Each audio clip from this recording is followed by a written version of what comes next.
What is it that you see there below you?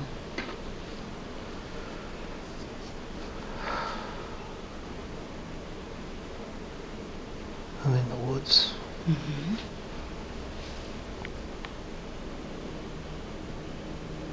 What is going on?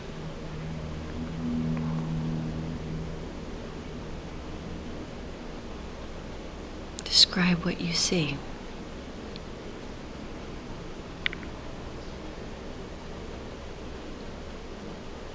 We're in the woods, we're off. We're in the woods, but we're off the road. Mm-hmm. Our vehicles are on the right of way,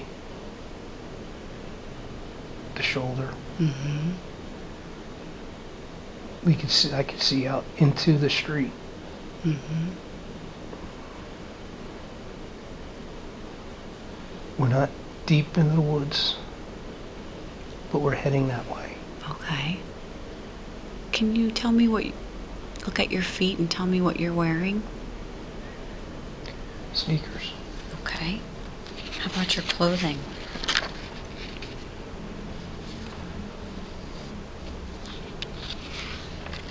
Sweatpants, sweatshirt. Mm-hmm. Do you feel male or female? Male. Okay. Young or old? Young. Does the body feel healthy? Yes. Great, thank you. Are you wearing anything on your body, like any jewelry or? No, I don't wear jewelry. Okay. How about you said you were with somebody else? Who are you with? I see my crew chief. Mm-hmm. His name is Rich. Mm-hmm. He's a black man. He's got thick beard. Mm-hmm. He's got green eyes. Mm-hmm. Green piercing eyes. Mm-hmm.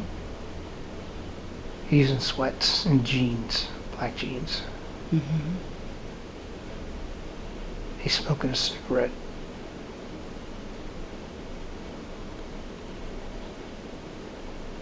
And why are you guys in the woods? What happened with the vehicles? We're surveying. Mm-hmm. Okay. We have to park our vehicles because we can't get into the woods. And we're surveying that property. Mm-hmm. And this is part of your job? Yes. Okay. And he's your crew chief, you said, right? Right. And it's just the two of you?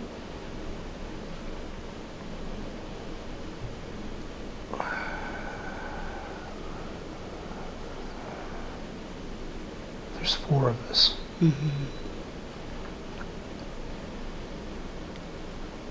His pickup truck is on the side of the road, and I'm parked behind him in my car. Mm-hmm. Dodge Colt.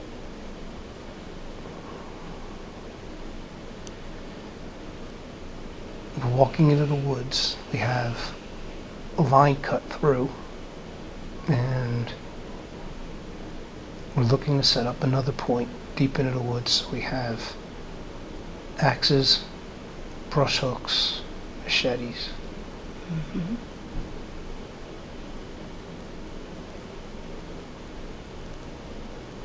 Do you know the other 2 crew members that were with you?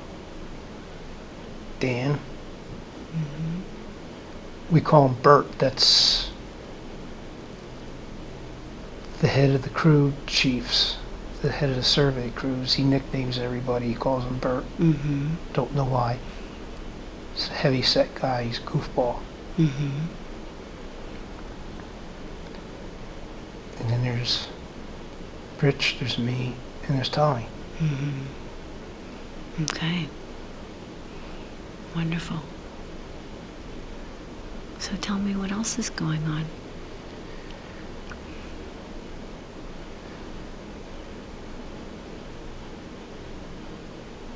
We've got a transit set up on the side of the road.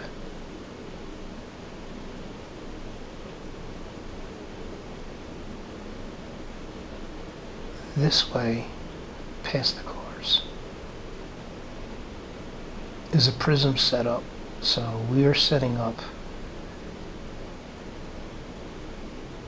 the transit is setting a 0 point here, and we're going to go that way.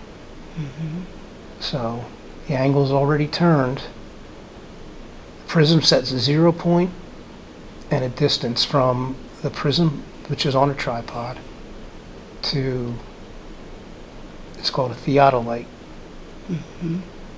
The theodolite measures distance through the prism, through a beam, and it turns angles. So this will be 0, and then when we turn, we're going to go that way, 1,800 feet. We're about 400 feet in, and we've got a stake set up previously. The prism, we're going to set a prism up there. We're going to angle, distance, and then we're going to pick up that theodolite and we're going to move it here. We're going to pick up this prism and we're going to move it there to where the theodolite used to be. And we are going to set 0 here from the prism that's now on the street, this stake. We're going to turn it and we're going to go that way. And what we've got to do is go about another, Rich wants us to go about another 300 feet, and we're going to cut through a line with machetes and brush hooks. And at some point, Rich will look through the viewfinder of the theodolite and he will guide us so that we can chop leaves, branches, everything out of the way so he can get a clear sight. And when we get there, we're going to set a stake and we're going to put another prism up so he can take the distance there and the angle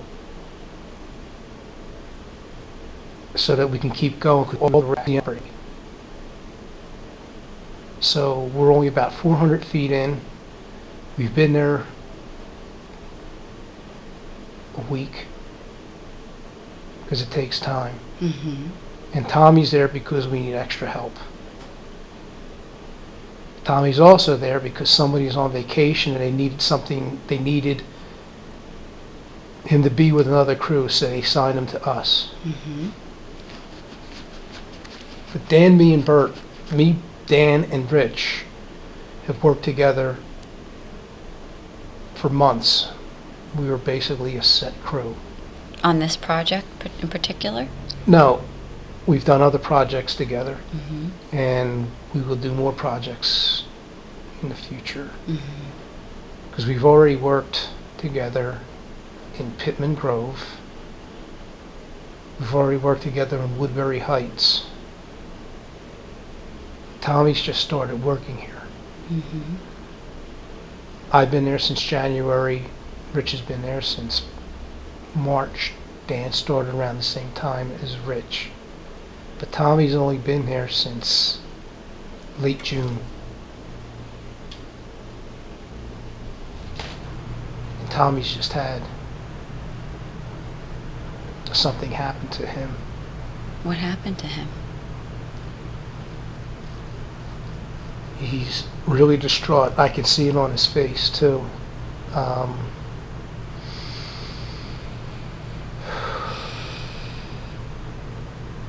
His friends were in a car accident. He was supposed to come in, this is a Tuesday. He was supposed to come in the day before, but he called out sick because there was a car accident and his friends were involved.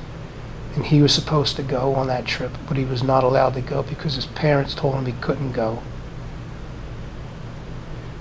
Do you remember why they told him he couldn't go?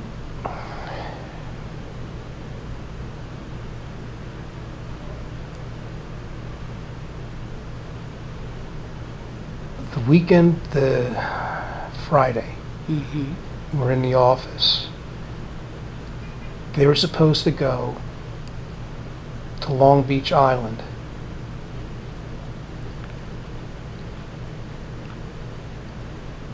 For the night. And he's been yapping about it all week. He's funny about it too, because he says, I can't wait to go. I can't wait to go. He's talking about girls on the beach picking up chicks. Mm-hmm. He comes in Friday and he's pissed off. My parents won't let me go.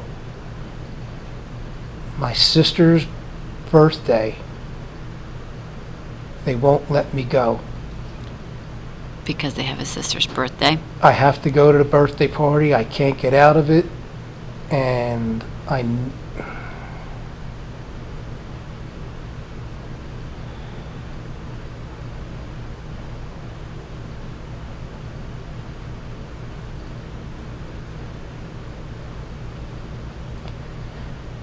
there was an argument, and it's basically, so he did tell me that he graduated high school, because we just had a party for you for your graduation. You're going to go to this party for your sister.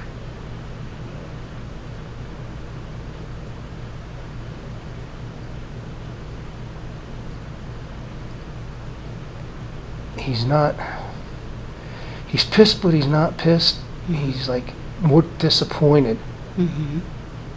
Because he has his obligation. Yeah, and I think he already paid for it. So to go with his friends? To go with his friends, and he lost money. So that was that. But his friends were killed in a car accident that night, and he was supposed to be in the car. Ken Turner comes in Monday morning. Tommy's not going to be in. His friends were killed in a car accident. What happened? And how did you feel that day when you heard the news?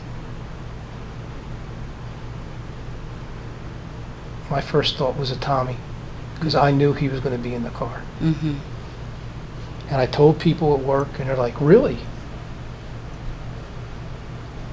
I said, yeah, he was planning that trip all week. He was supposed to go, and the family had a party he had to go to, and he wasn't allowed to go. If he was allowed to go, we'd be talking about him dying. And they're like, well, he's lucky. So he's really distraught. He's very quiet. He's not talking. He's doing his job. He's fine. But he's not himself. But he's not himself. He's already talked to me about this. And what does he say to you? Dan's off doing something. Rich is in his truck, and he's got the door open to his Mitsubishi. He's got a Mitsubishi black pickup truck. He's got the door open. He's got one leg out. Got a cigarette in his mouth. He's got the blueprint open, and it's laid across his steering wheel. He's got his notes in his lap, and he's going back and forth, and he's comparing them. And I could see him doing all this. Dan's off. Dan's got a machete, and he's just whacking back and forth indiscriminately. That bothers Rich. Okay. Rich always tells. Because he's not being mindful. He's just going. And he's like, he always tells, because Dan's always indiscriminate about that. When we get into the woods, he likes to hack everything. And Rich, Dan, leave something for the animals. But Tommy and I are standing. I'm actually sitting on the trunk of my car. I have a Dodge Colt, so I'm leaning on the bumper, standing on the bumper. This is me. He's right here. He's got a blue baseball cap on. He's got a white muscle shirt. He cut it up himself. He used to have sleeves, used to have a collar. He cut all that off. Yeah, he's 18 years old. He's got 14-inch arms, and he thinks he's a muscle man. Mm-hmm. Gotta impress the ladies. He's in good shape. He's in really good shape. He looks like a baseball player to me. Okay. And he's got a blank look on his face. He's not even looking at me, and his eyebrow raises. Mm-hmm. He says, "My friends were killed in a car accident." Yeah, I know. It's terrible. I'm really sorry to hear that. Are you okay? And there's a minute later, seconds later, I was supposed to be in the car. And he looks like he's gonna cry. Mm-hmm. And I don't know what to do for him. It's okay. In my head, I'm thinking, well, you weren't, be grateful. Mm-hmm. But I can't say it to him. Yeah. I can't say it to him. Because he's gonna cry. Mm-hmm. But I hurt for him. Mm-hmm. And it was great that he was able to share that with you. And I don't know why. He barely knows me. We barely know each other. We met 2 weeks ago. Mm-hmm. And he's telling me this. I don't know what to do for him. Mm-hmm. I want to pat him on the back, but that's not going to help him. Yeah, and you don't really know him yet. You know, you're kind of like, I don't know if this would help, that would help. You're kind of just a listening ear. We don't hug. Mm-hmm. You know? And boys don't cry. You don't cry. But do you see him holding tears back? And No, he's stunned. he's just shocked. He's stunned. He was quiet on the way down.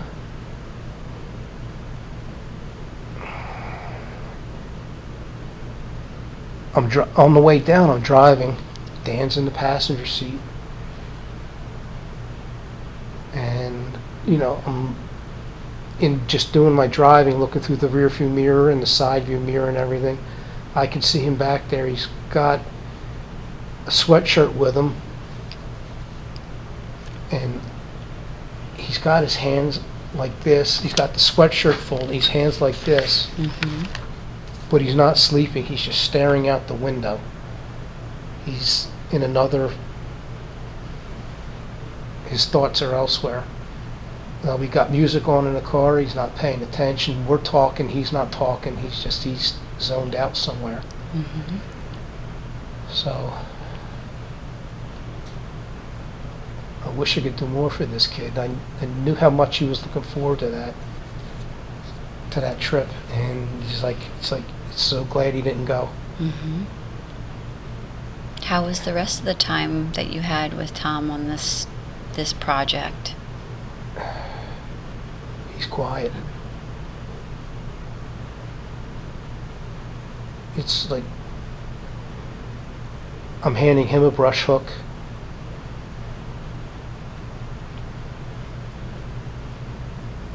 And I got a brush hook. I give him a brush hook. Dan's got a brush hook, and we're all lined up here. We're cutting our way through. Mm-hmm. And Rich is at the transit, the theodolite, and he's looking through, and he's pointing this way, this way, this way, this way. And we're here like this. Mm-hmm. You know, and he's, you know, there's a branch, okay, cut it down. So then Tommy's behind me.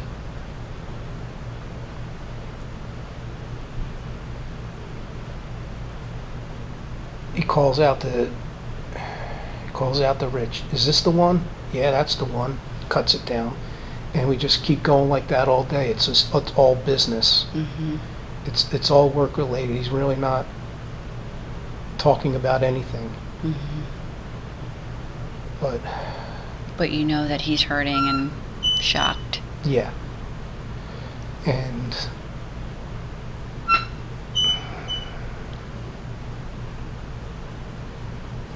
Dan says something to him.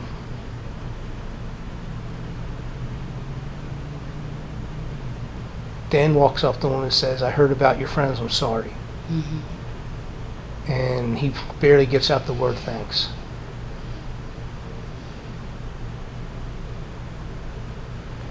And then we get through there.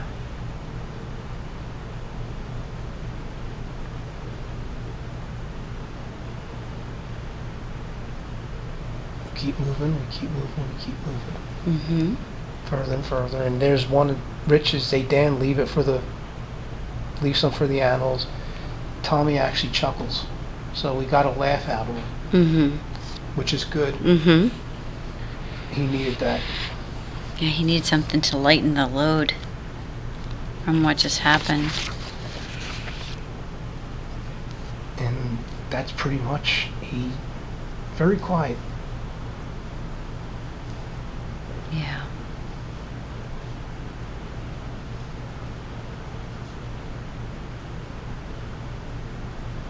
Dan and I start talking about the Flyers because the Flyers just lost the Stanley Cup.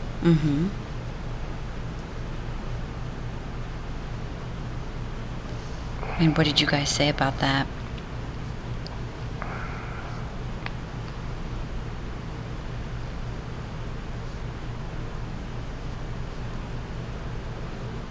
I said we would have won it if Pelle Lindbergh was the goalie, but Pelle was killed in a car accident 2 years before.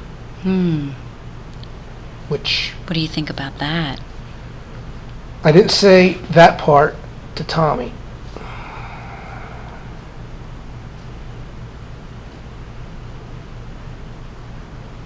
Or Dan.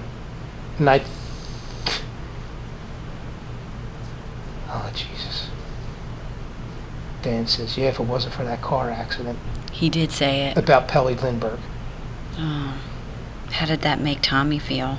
I don't think he said anything. Okay. He didn't say anything. He's just... I get an eye roll. He rolled his eyes. Did you guys stop to eat anything for lunch? Or you guys... I bring mine. Yeah. Do you typically go somewhere? Everyone brings their lunch? Everybody brings their lunch. Rich brings a thermos. And that's for the heat and the humidity. And he fills it with water. He puts a little lime juice in there and a little bit of salt. Because if you're sweating out here, you're gonna lose minerals. So it's not, if you drink water, you're not replacing the minerals. So we're drinking that. So Tommy's drinking that. I'm drinking that. We're all. Rich brings a big thing of paper cups. So you just drink that, crumple it up, and whatever. But I have a thermos type thing where it got my food in there, and like a dry ice pack. And that's what you typically would bring on the That's trip? what I typically bring. Dan would bring like a bag lunch. Rich would bring a bag lunch. Tommy didn't bring anything. He didn't have anything. Did anyone share with him? Or was he just not hungry? There's a 7-Eleven in Glassboro that's on the way down. We stop in there to pick something up. I usually get Diet Snapple.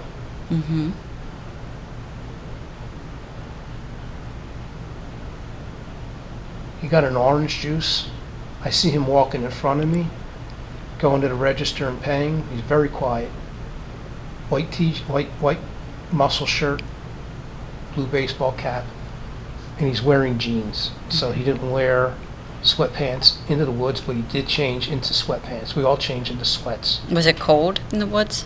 No, it's hot and humid. So why did you change to sweatpants?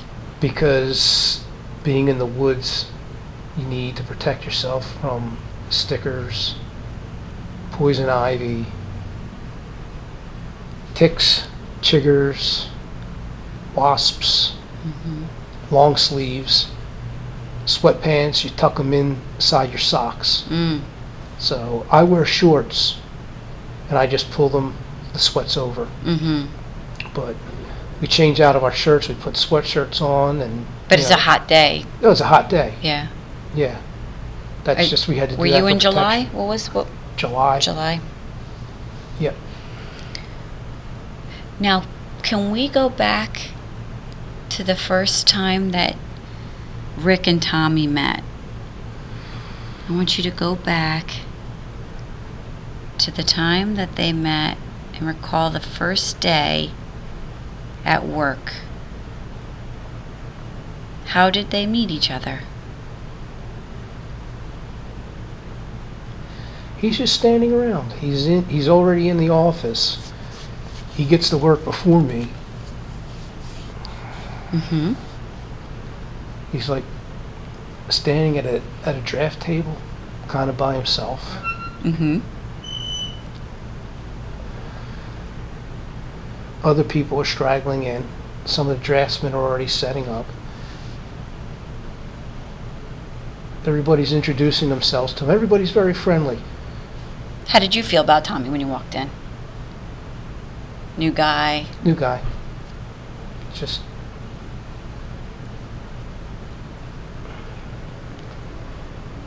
I asked him if he knows where, if he clocked in yet. He said, I don't know where that is. And I said, come with me, I'll show you. So we go around behind the receptionist, the reception area. There's like a little area with a time clock. There's me, I clock in, I hand him his, and this is you, right? Yeah. So he clocks in. Mm-hmm. So I asked him, so would you answer that? I didn't know they were hiring you. Been answering ad in the paper? And he says, no, I was working at Club Nautilus. I was a fitness instructor. So I was a fitness instructor too. Mm-hmm. So, oh yeah, where? I said, Holiday Spa in Deptford. I said, oh, okay. So he says, well, Ed Vernick is a member there, and he's talking to me one day, and he says, well, how much are you making here? And he says, well, I told him I was only making minimum wage, $3.35 an hour. He says, well, how would you like to make $6 an hour? And he goes, sure, why not? Mm-hmm. And he offered me the job on the spot. I said, yeah, I'll take it. I took the job. Now he's there. Now he's there. Nice kid. Very, very good impression of him right off the bat. He's very friendly, and he's not shy. And he willing to learn from you guys? Like, be a good crew member? I don't know, because I didn't work with him. Oh, okay. In the beginning, it's me, Rich, Dan. I don't know who he's working with. Mm-hmm. He doesn't know who he's working with yet or what he's doing. He doesn't know anything about the job, just like me when I started. And do you guys have any other times where you worked together beyond that one day? You look forward into other moments that you either worked or hung out together?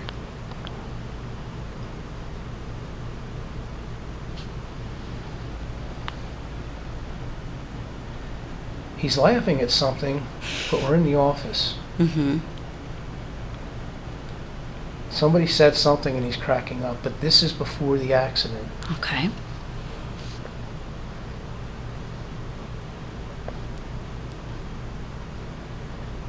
He's got kind of like a belly laugh, almost contagious. Like when he laughs, other people gotta laugh. Mm-hmm. Somebody told a joke, I can't hear what it is. Okay. But you hear his belly laugh. Yeah. He likes muscle shirts. This one's Navy. Do you tease him about the muscle shirts, or you're just aware of it? No, because he's asking me about weightlifting. Okay. And you want to encourage him to... He's asking me about weightlifting. How much do you bench press? Well, how much do you bench press? Well, Mm-hmm. It's not much as you. So he was benching more than you at the time? Me. Or more than you? He's 155 pounds. Gotcha. But he's interested, and he's not like a walking anatomy chart, but he's close. mm-hmm. Just good muscle definition, because out in the side of the road when he changes his shirt. It's like there are guys in the gym right now eating dried pieces of chicken, baked potatoes with nothing on it, taking 2 or 3 different kinds of steroids to get that kind of body fat, and they would hate you because of that. But I don't say that to him because his friends just died. Yeah. Oh, so that now, might have given him a laugh, but so this did happen after that conversation was after their friends died.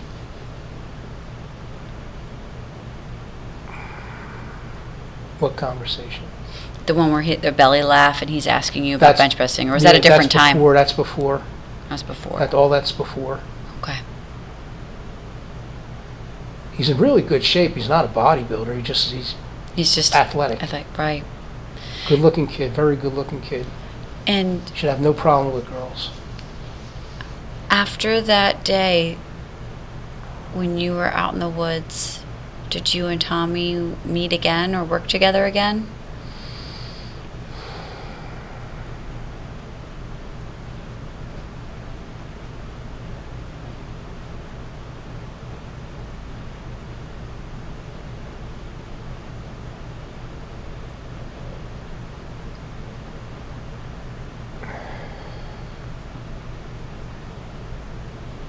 He missed the day.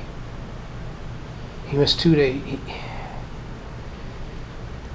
He came back to work Wednesday. Didn't work with us. Don't remember. Who do I see who he's working with? I think he's working with Ken Turner. Mm-hmm. And then he took time off for the funerals. Mm-hmm. Are you concerned about him? Were you thinking about him during this time?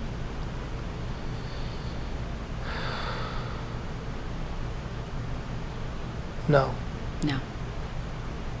Well, I think just moving on. Mm-hmm.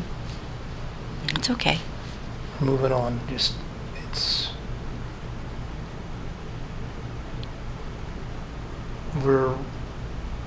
Nobody's talking to him about it.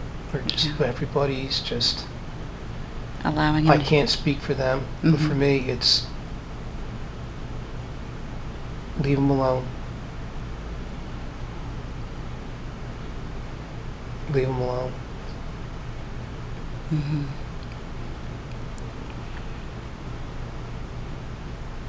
But I don't see me working with him again. I think it was just that one day. That one day. Was there ever a time that someone suggested getting into a car with a bunch of coworkers to watch you wrestle? Can you bring me back to that moment in the office?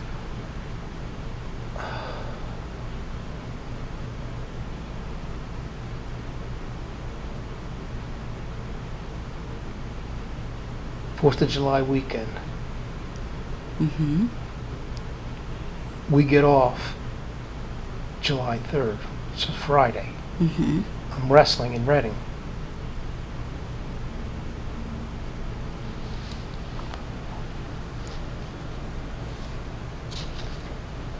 There's 2 guys there that work together, that live together. Mm-hmm. Who are they? Chip and Carl. Mm-hmm. They've got a condo in Cherry Hill at Cooper River Park. It's right down the road from where we work. Mm-hmm. They got signs up all over the place, July 3rd. 4th of July party. Address, phone number. They're asking me if I'm going. No, guys, I can't. I got to wrestle Friday night. Oh, really? Where are you wrestling? I'm wrestling in Reading. You know, one of these days when you're wrestling, you're gonna have to tell us where you're wrestling. We'll get a carload of us together, and we're gonna watch you wrestle. Was it just those 2 that were there, or was anybody else? No, there's a whole bunch. It wasn't. Was Tommy there? Tommy was there, but he's not the one that suggested the carload. It was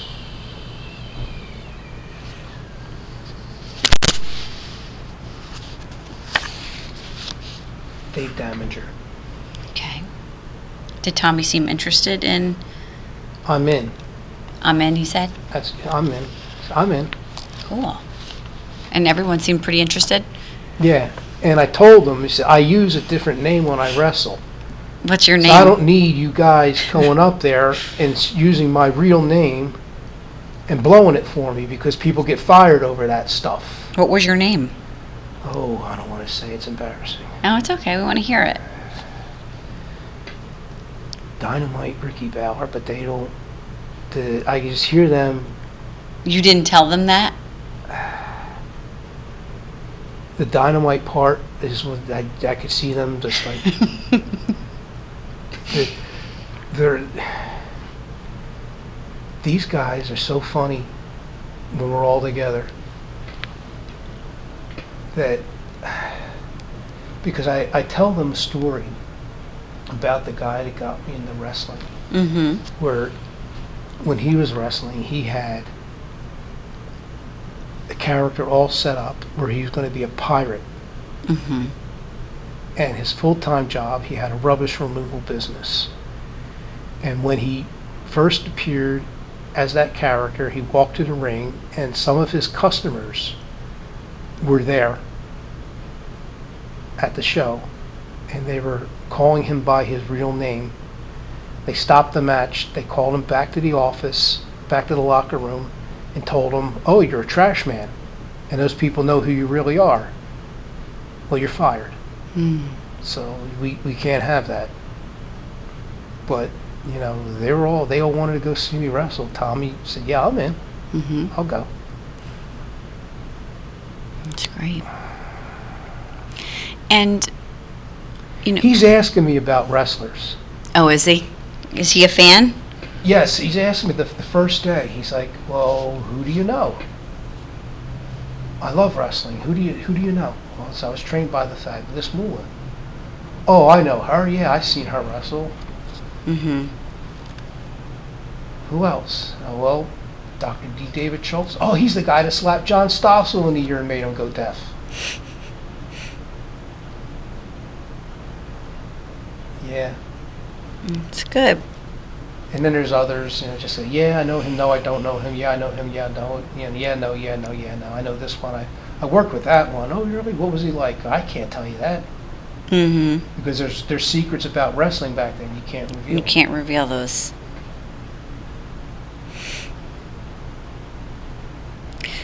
So Rick also came one day into the office. I wanted to know if you could tell me a little bit more details and who was there when he announced his engagement. Can we go to that moment where he went to work and shared that news with everybody? Sorry to hear that. Who said that?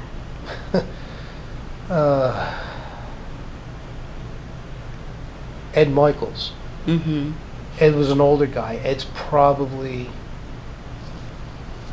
in his mid-50s. But then he laughed and he shakes my hand. How about Tommy? Was Tommy there that day?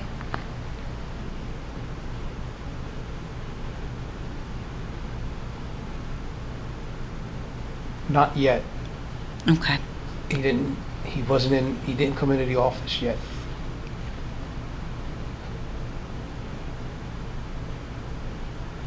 They're shaking my hands, they're congratulating me. Mm-hmm. What's her name? Her name's Jody. Mm-hmm. What's she look like? She's blonde hair, green eyes. She's hot. What's she doing with a guy like you?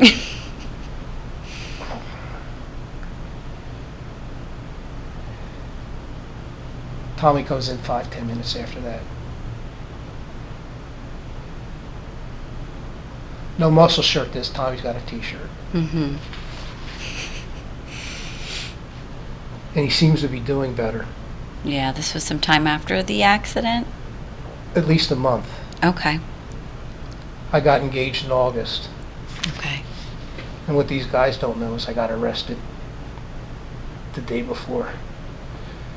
So I'm feeling great, but at the same time I know things are screwed up. Yeah. But they're all happy for me. Well, that's good. Actually, Kevin. That's the girl I met in Wildwood. So yeah, that's Jody. Nice. There's a girl that started working there. Mm-hmm. She was a draftsman person. Everybody liked her. She was cute. And he took her down to walk the boardwalk in Wildwood the same night that I went down with Jody. We ran into each other. Who, Kevin did? Kevin did. Okay. So he already met Jody. Oh, okay. That's why he says, nice. Okay. You can recall what she looked like. Yep. Yep. Okay. Well, I want to leave that scene, and I want to move forward to an important day in that life. A day that you consider to be important, where something is happening. And we have now moved forward to that important day, and you are there now. What do you become aware of?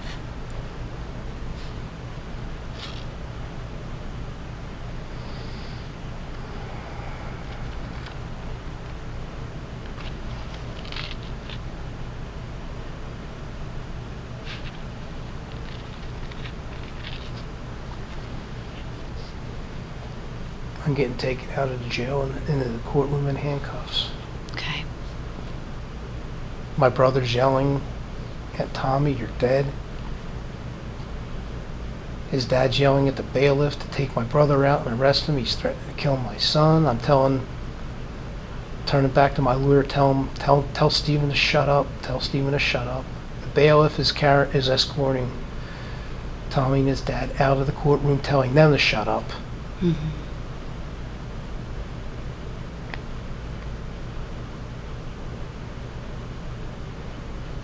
A lot going on. Can you give me any more information on how you're feeling? My head's down, and as the judge is reading the sentence, I'm just saying to myself over and over again, here it comes, here it comes, here it comes, here it comes. And then he gives me the sentence, and I don't understand it, and my lawyer is whispering in my ear, explaining it to me. Mm-hmm.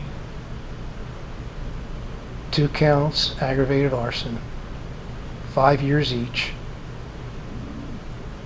Sentences to run concurrently, which means one on top of the other. So it means I don't serve the one and then the next one. Right. I serve them together. Okay. I can't stand the prosecutor. Why? What's going on? They have a psychiatrist that I was seeing. Mm-hmm. That my attorney sent me to, and he's given all the description and everything. Mm-hmm. And my sister gets up and says something on my behalf. Then I get to address the judge. I'm reading a prepared statement. Mm-hmm. And then the prosecutor goes, well, he can get all his help that he needs after he serves his jail time. I want him to go to jail. Mm-hmm. And the judge says, normally for something like this, I would give you probation, but the laws have changed, and I'm bound by the law to send you to prison, and this is for the time. Mm-hmm. And what was the time? 5 years. Okay. And it's a flat sentence, which means there's no minimum that I have to serve. It's actually a very light sentence. And so when you get the news, what are you thinking?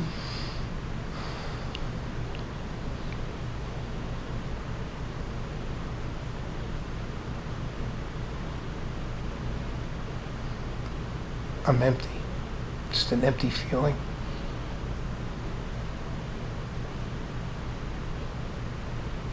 They put me in the back of a van, take me to the county jail,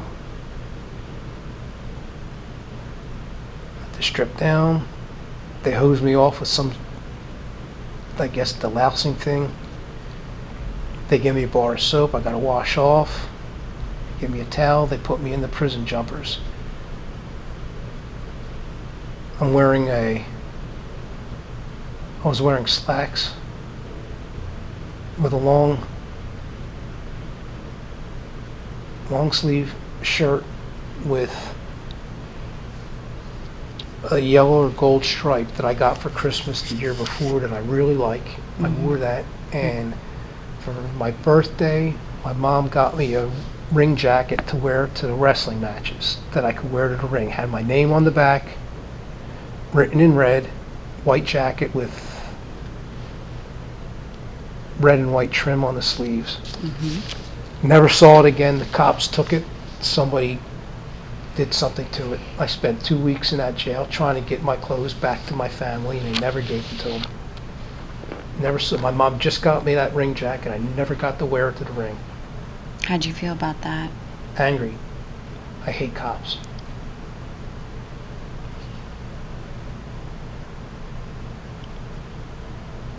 So arrogant. Yeah. They just think they can take it? Yep. Never saw it again.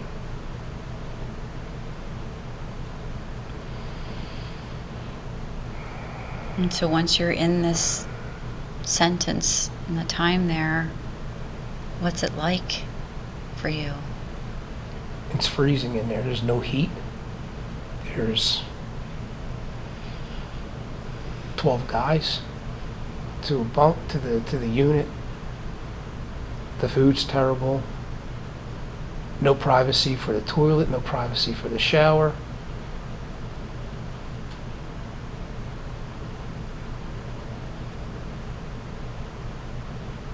The guys that are in there are calming me down. Yeah, how are they calming you down? They're getting to know me. They want to know my charge. There's one guy in there, he's my age. We become friends.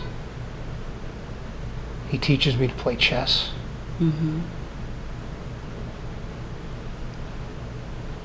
There's a lot of laughter. We spend most of the day watching TV. We go to the gym once in a while. There's a guy in there who's a corrections officer. His name is John. I worked with him at Holiday Spa. We were both fitness instructors together.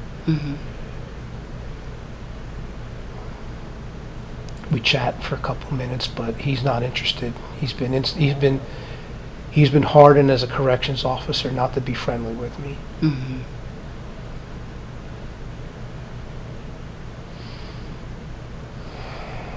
But it's good that you've created some camaraderie with these Ron others. Duranso, blonde hair kid. He was from Gloucester City. When they shipped me out to Yardville, he was on the transport with me to Yardville. And we were in Yardville together for a couple of weeks. We got our assignments. They distribute you to different prisons, because Yardville's a prison for young kids. I could have stayed there because I was old and I was still young enough, but they sent me to Mid-State, which was at Fort Dix. It was a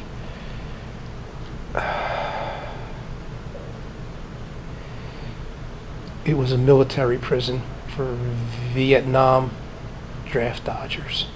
Okay. And Ron went to another prison, but we wrote each other, and then we lost touch with each other. There was a female prisoner hitting on me, speaking to me in Spanish. But I'm Italian and I don't speak Spanish. She thought it was Spanish.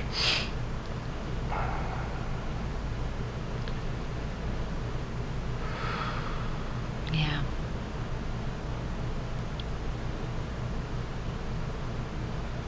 So how did you feel most of the time there? Did you have any struggles?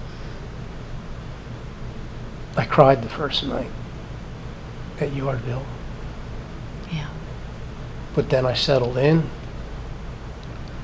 Got to know guys on the unit. There's Tommy Foster. Tommy Foster lived next door to my friend Chuck Naylor in Belmar. He was in for arson, but he got sentenced as a juvenile. He's telling me that he's in a band. He's in a band? Yeah, he learned to play guitar in there. Oh. But because we're temporary, we're separated. So it was one of those where he was off to lunch for a meal, and he's walking by the unit, and he recognizes me, and we say hello through the bars. Mm-hmm.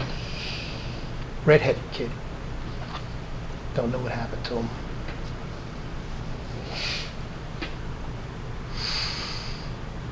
There's a black guy there they call Dollar Bill. There's a teenager there, about 15 years old. He's showing us how he relieves himself sexually. Oh. He pulls back the sheets on his bed, shows the hole that he dug into his mattress, and he says, "This is what I do." I won't go into details. Okay. Yeah. It's hard when you're in this confined space with all these people trying to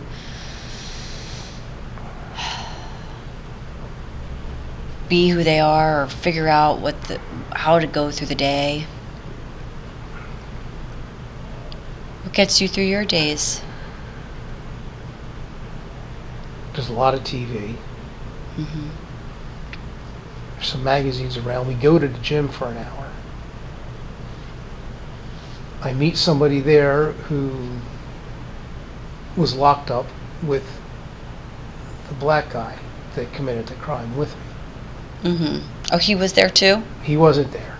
They know not to keep people who commit crimes together in the same prison together. Gotcha. He went somewhere else, I don't remember where.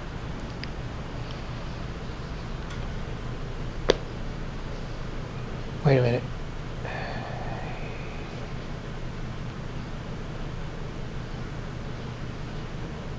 He's up in Clinton.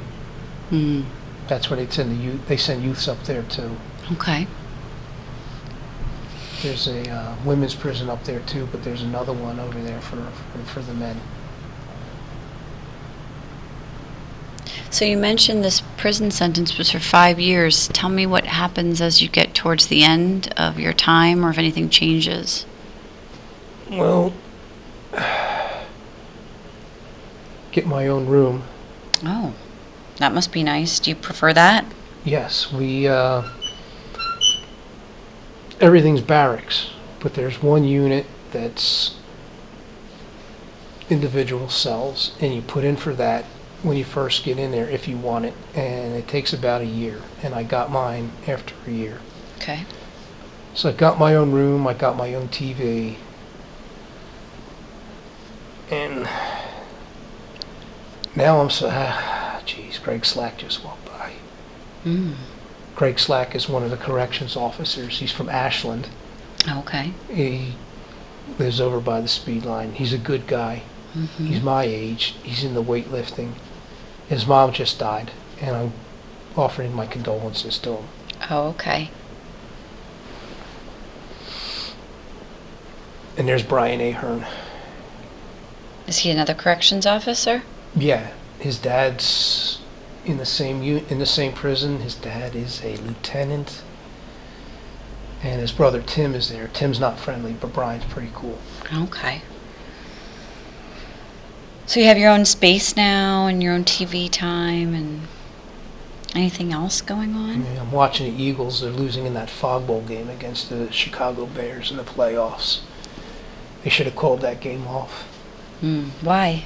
Because the fog came in. You can't see. You couldn't see anything. That's what you're saying, They're playing through the fog.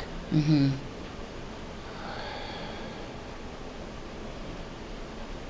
And I'm getting my parole hearing. Okay. And the one guy is being a real jackass about it.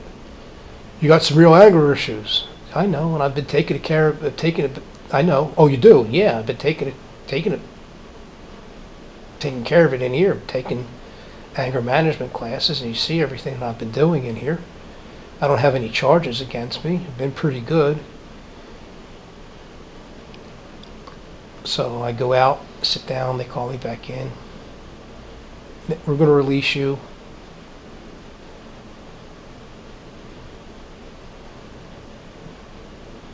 Good, let's talk March about 1st is my release date. Okay. So I leave I shake their hands, which they didn't seem to want to do. I walk back upstairs. My my unit officer says, "How did you do?" I said, "Getting out in March." He says, "Congratulations." First thing I do, I walk to the phone, I pick up the phone, call my mom, reverse charges. She goes, "What's going on?" I said, "What are you doing March 1st?" She says, "I don't know. Why?" I said, "Can you come pick me up?" And she starts crying. And she says something to my sister Denise, who's in the background. All I hear her say, "I love you." And she starts crying. Aw, that's nice. So, They're excited for you. and I'm keeping a low profile about it because I'm afraid people are going to try to screw it up for me. Yeah, keep you there longer than you need to be. Yeah. But the day I get out, there's Rob O'Neill coming in. And who's Rob O'Neill? Rob is a guy I became friends with. He looks like Tom Cruise. Okay. He had a drug problem. He worked for his dad's insurance company. We stayed in touch afterwards. In fact, He was also there too when he you was were there there? too. He started lifting weights with me. We Oh, became okay. training partners. People thought we had a relationship, but we didn't have a relationship because you're too close. So where are we going to go anyway? He was in one unit, I'm in another. We can't put our hands on each other. We're just friends. Mm-hmm. So he comes in, and my day, they give me breakfast. I got all my gear.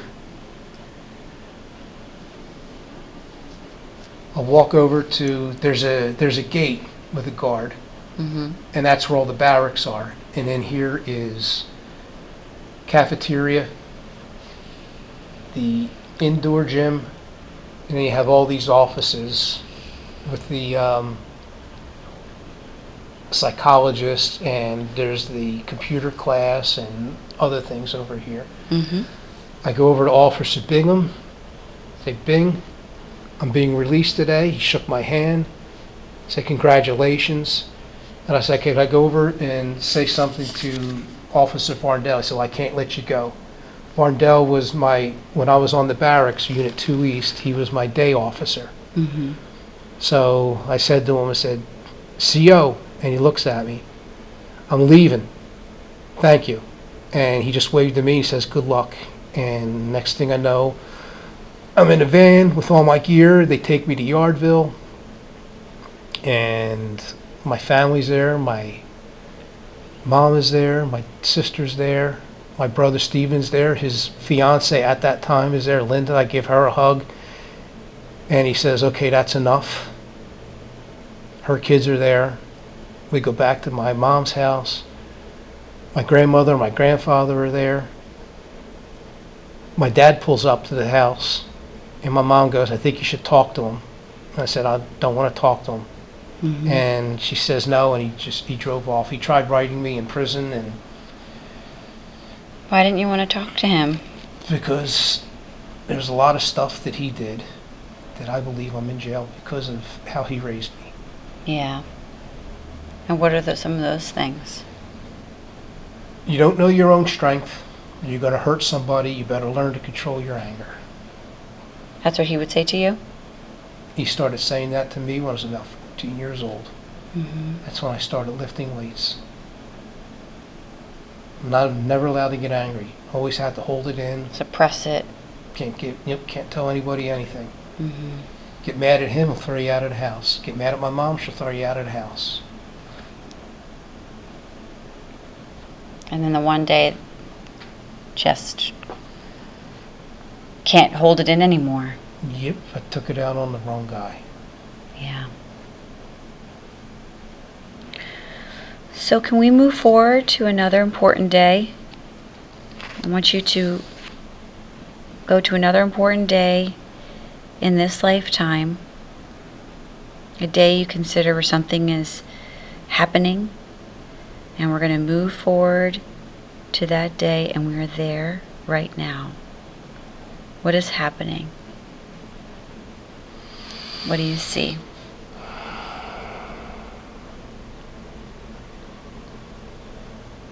I'm in the driveway, saying goodbye to my mom, because I'm getting in my car, and I'm driving to Connecticut.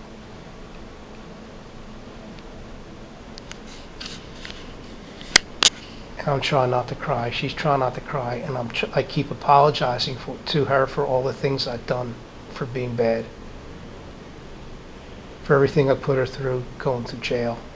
Mm-hmm. And just being a rotten kid.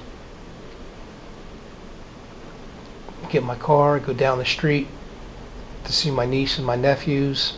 My sister won't let me in. My sister Denise goes with me.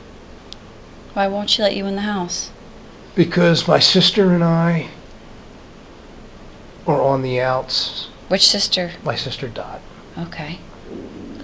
My sister Dot is upset with me because shortly before that, my mom had an argument with my grandmother, but they had resolved it. Mm-hmm. And my grandmother called my Aunt Fran to tell her what happened. My Aunt Fran called my mom, but I answered the phone. Tell your mother that if you ever say anything to my mother again like that, I will come over there and I will kick your ass. And if you don't tell her that, I'll come over and I'll kick your ass. And she hung up. She called from work. She worked at an auto shop, auto parts store in Lindenwold.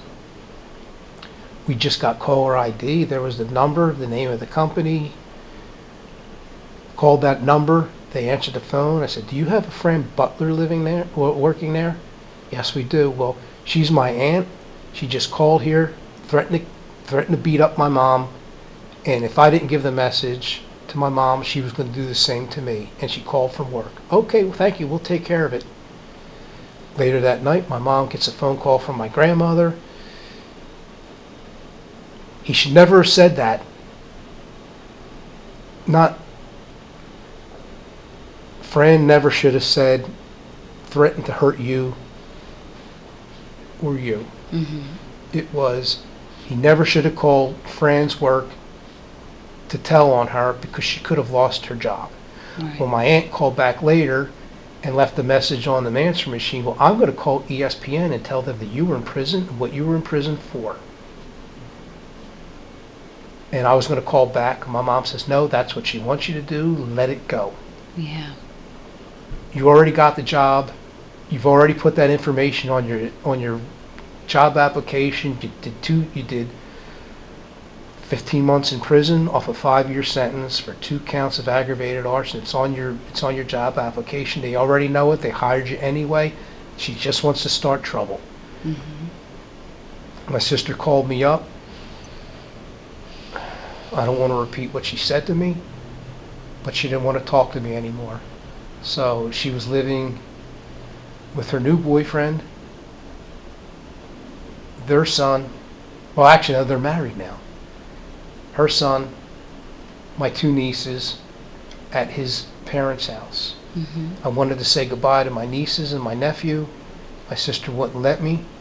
And my sister Denise slammed the door, started crying, gave me a hug. She got in her car and went home, and I drove up Creek Road and headed up the Turnpike to ESPN.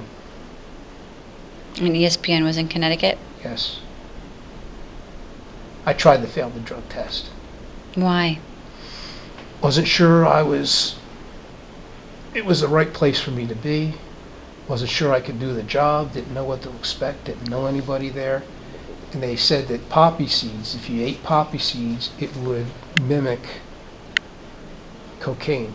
And I passed the drug test anyway. So that didn't work. Well, you were meant to be there. Yeah. Got to work with some really famous people. Yeah. I learned a trade. Everything that I learned in school and I learned at Stewart Cable, they told me forget it, and they trained me from scratch. That's great. Yeah. They gave me a lousy schedule. Oh, what was the schedule? 8 in the evening until 4:30 in the morning. Oh, how many days a week? 5. Wednesdays and Thursdays off, so I had to work weekends. Oh. And it's not fun. Yeah, how was your sleeping? It was horrible. I ended up, after my first year there, I ended up in the hospital for 3 days for depression. Yeah. 94.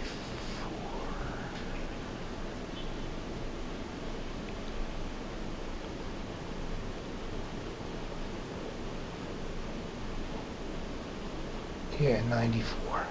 Okay.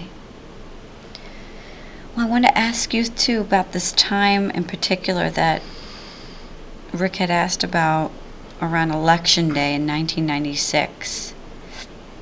And we had discussed a coworker that he had worked with before, Dennis. Junior. Yeah. That's what Ken Turner called him. Call him Junior. Okay. They were talking about Tommy and what happened with Tommy. And there were some mixed up stories of what was going on.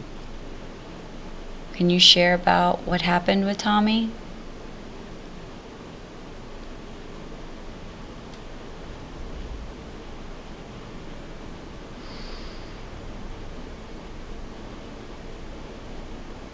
I heard the same thing. That's what he's telling me. Dennis said that to you? That's what I heard the same thing. And what was it that he heard? I'm telling him, you heard about Tom Clifford, right? Yeah, I know. Yeah. You know, he died. Yeah, I know. I think he killed himself. I think so too. Mm-hmm. Because that car accident, yeah. I think he felt guilty about that. He just never got over it. Yeah, I heard he got into drugs and alcohol. Then he dropped me off at work. I said, I'll see you later, and I never saw him again. He drove off. Mm-hmm.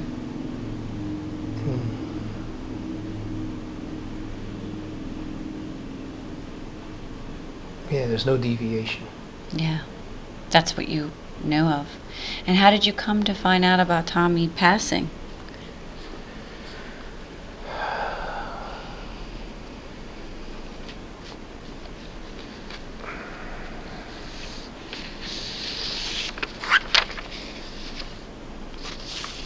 I'm in my bedroom. Mm-hmm.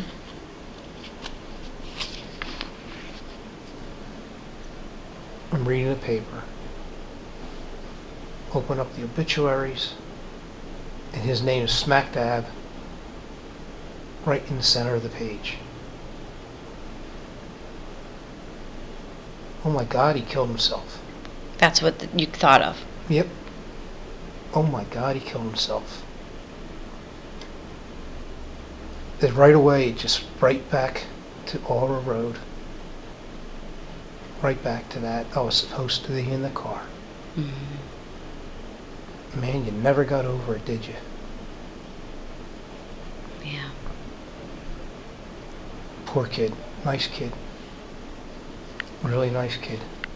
Really, really nice kid. Felt bad for him when his friends died. Felt bad for him here. Mm-hmm. Said something to my mom. What'd you say to her? Said, the kid I worked with, his name's in the obituary. I think he killed himself.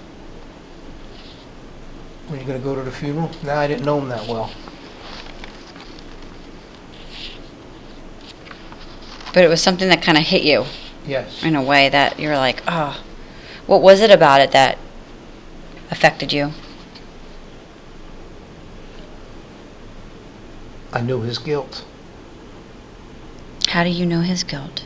I could see it in his face. I could hear it in his voice. I was supposed to be in the car. Mm-hmm. Not I should have been in the car. I was supposed to be in the car. Yeah. When he left Remington and Burnick, I never really thought about him again. Mm-hmm. Until that day. That you saw his obituary? Yes. I didn't even read the whole thing. Just saw his name, the date, the age. Said he killed himself.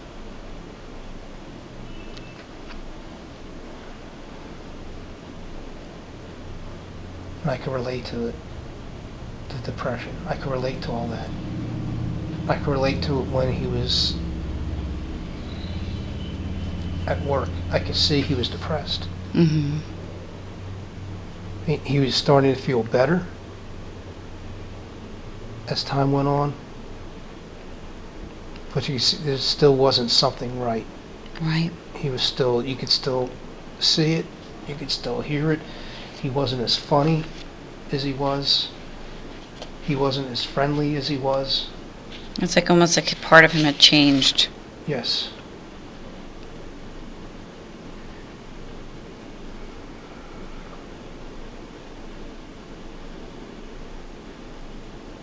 Yeah.